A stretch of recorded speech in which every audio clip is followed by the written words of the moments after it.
Ciao ragazzi, siamo qui nel nostro spogliatoio all'Allianz Dome, non per parlare di pallacanestro, non per parlare di tattiche, non per parlare di risultati e di gare, ma per parlare di qualcosa che viene prima, che è cultura, che è mentalità, che è l'affinità dello sport con una corretta e sana alimentazione, ma soprattutto in generale con un corretto e sano stile di vita.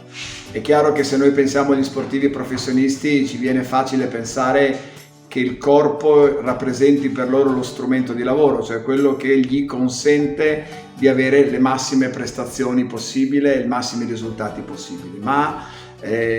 anche per chi non fa dello sport la propria professione questo concetto è importante allo stesso modo, anzi forse lo è ancora di più,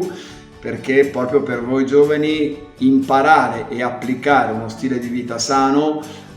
parliamo di fumo, parliamo di alcol, parliamo di situazioni che danneggiano il corpo, danneggiano la propria vita e che quindi vanno evitate in funzione di una prestazione sportiva, ma in funzione soprattutto, indipendentemente dal fare o non fare gli sportivi professionisti, da quella che sarà la vostra vita. L'alimentazione e delle regole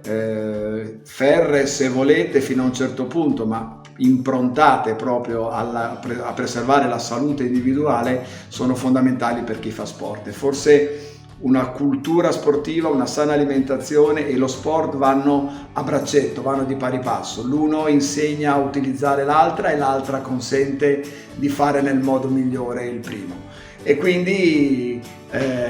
frutta, verdura,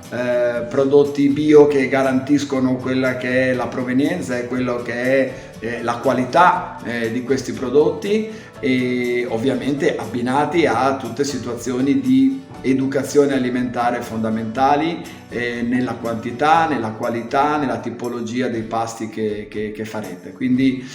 oggi voglio parlarvi di questo, voglio mettere una goccia, un pensiero, una riflessione che tutti voi potete portare avanti autonomamente, e spero di vedervi tutti come tifosi, ma anche come sportivi praticanti e come portabandiera di un sano stile di vita nelle prossime occasioni sportive.